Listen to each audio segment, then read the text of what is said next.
Hello there and welcome to AAU Talks on AAU Television. We are coming to you live from the Secretariat of the Association of African Universities here in Accra, Ghana. Today we're talking about internationalizing higher education through study abroad programs. And we have in the studios visitors from New York University. But before they introduce themselves, let's go for a short break. And when we come back, we delve into the discussions. Stay tuned.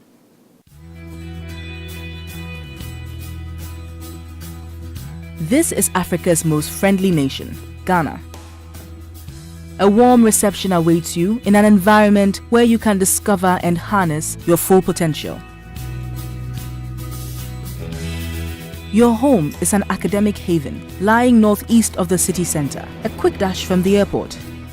A spirited community where young, vibrant minds are empowered to express themselves, break academic boundaries, and thrive in an atmosphere of rich cultural heritage and excellence in various collegiate and extracurricular activities.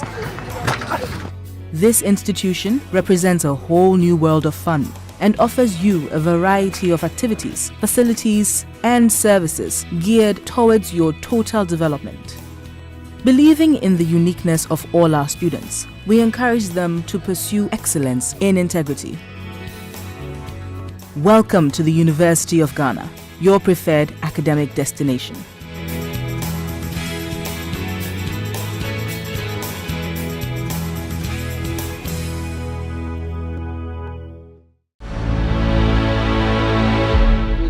Hello there, and welcome back to AAU Talks on AAU TV, where we are talking about internationalizing higher education through study abroad program.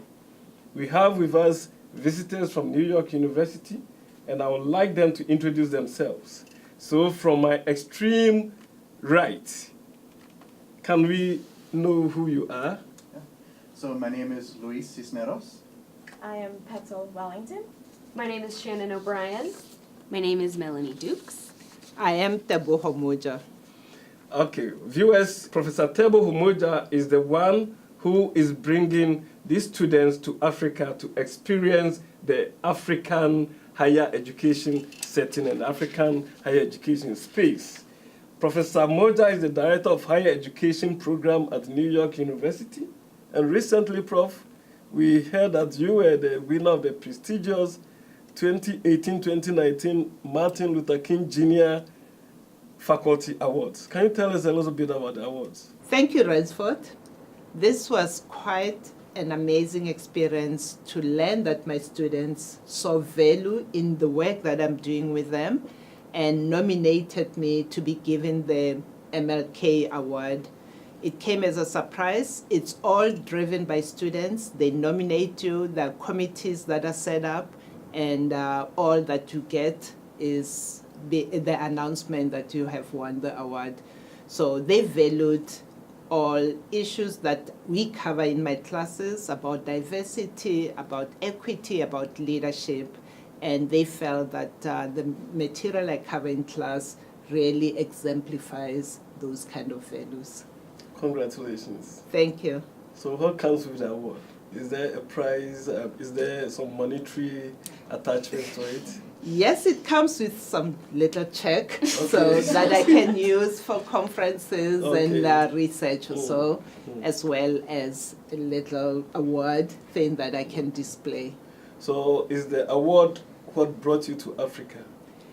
It wasn't the award per se. The trip was already planned because we've been doing this program for about 10 years in this format. Okay, then let's come to the substantive issue.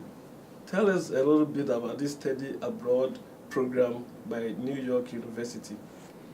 This program was introduced as a way of getting New York students to really expand their horizons and learn about other higher education systems. So instead of learning about the US from coast to coast, we do take them out to different countries. And so far, we have done India several times. We have gone to Turkey several times. We've gone to Germany. And there is a program that takes them to South Africa, We've taken them to Brazil, and with each one, we have a theme that we tend to focus on. So this is the first time that we have come to Ghana. We selected Ghana as one of the destinations and the theme for this year. And we chose it in the year of the return, so we felt that we were part of the return to Ghana. Wow. Wow. You're all welcome to Ghana then. Thank Thank you. you. Okay. Now, Prof, what has been some of the outcomes of these study abroad programs, since you've not been to only Africa, but you've gone beyond the horizon of Africa? It really, really opens students a lot, and I'm sure later on when you hear from students, you'll hear what kind of things they learn. Some establish relationships that go a long way, and but in most instances, it helps them understand their own system, their own selves, their own identities, and what other systems are really trying to address. And we try to make it a mutually beneficial program and experience. So we spend a lot of time also with students, so that there could be these interactions with students, so that we leave something behind what we talk about, and the administrators to also tell us that they learned something from us. Okay. Well, now my focus is on you. Let's talk to Luis. So what kindled your interest to actually apply to join this study abroad program for this year? Yeah. So this is the first opportunity that I've had as a student to participate in study abroad. A lot of students tend to participate in study abroad when they're in their undergraduate careers, and that's not something I was able to do. Okay. So when I heard about this opportunity, I was very excited, especially because it was related to higher education, and that is what I am studying. That's what I would like my career to be in. And so in particular, the fact that this program was taking place here in Ghana was something that thinking back on it really means a lot to me, just because when I first heard about the program, I thought, I don't know a lot about Ghana, I don't know a lot about the culture, I don't know a lot about the people, and when I thought that, I thought, do I want to go? But then I realized the fact that I don't know much about it means that I should go. And it means that I should come and I should be very open and willing to learn. And I knew that if I would have picked somewhere else that I was comfortable with, I wouldn't learn as much. And so when I came here, I knew that I was going to learn a lot. Good. And I hope you have learned a lot. Absolutely. Okay, Petal. So now picking up from where Luis left off, what do you hope to achieve at the end of this program? For me, I think just the opportunity, just being in the continent itself was just an eye-awakening experience for me. It was very enlightening and enriching. I hope to go back to the U.S. Originally, I am from Trinidad and Tobago, but for me, it's going back to the U.S. and kind of just expressing and showing my experiences to my friends, to my colleagues, to my office space, and also the students, what the continent, especially Ghana, has to offer. Higher education is very much so important, and for us to be global leaders, we need to understand our counterparts around the world and enriching the purpose of education. Okay, coming from Trinidad and Tobago, are there some cultural similarities between the two countries? Yes, there is. I think as soon as I landed, what I experienced was the smell. It was a natural. It felt homely, but at the same time there were differences. But the heat definitely number one. It's very, very hot, but yes, there was definitely some similarities. Okay. Before I come to Shannon, Melanie. Yes. Yes, you are a brand ambassador of New York University, and as far as you came under their scholarship, how have you marketed your university here in Africa?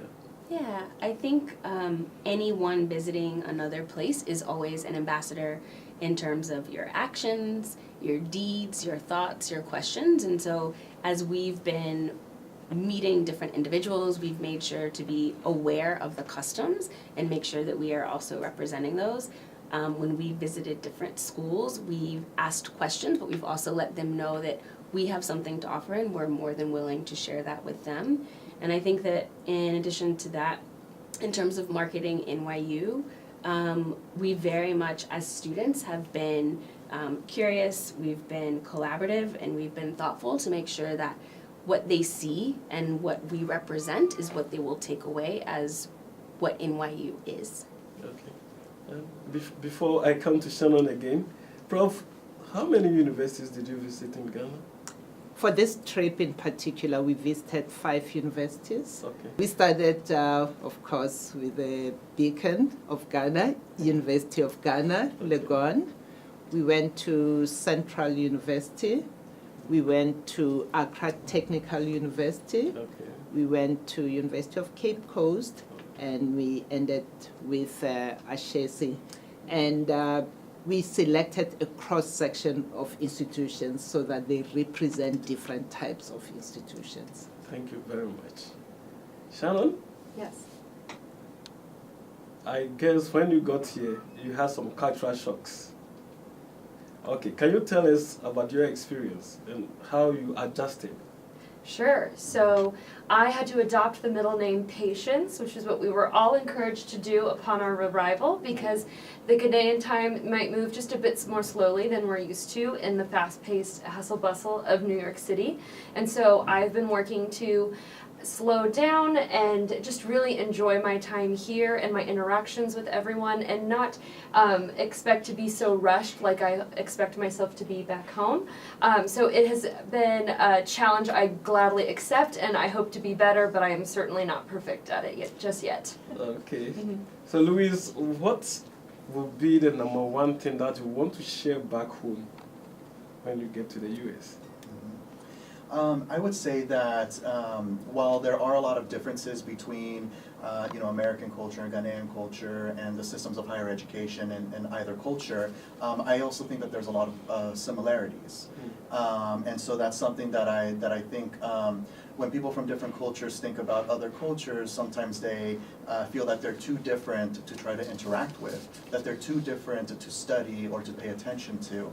And so something that I would say to my colleagues and to students, my peers in my program, when I go back home is it's very much worth studying other educational systems and the cultures of other countries, and it's not as hard as you would think, because in a lot of times there are similarities. And in higher education, one of those similarities is the fact that everybody is coming to colleges to learn. Everybody is coming to colleges to try to advance either through knowledge or career advancement, and so as long as those are some things that are similar within all systems of higher education, there is a connection that everybody can access across cultures. Okay, Shannon? Yes. Now the next question is to you. So what did you learn differently from your visits to the various universities in Ghana? What did I learn differently? Differently. What did I learn differently?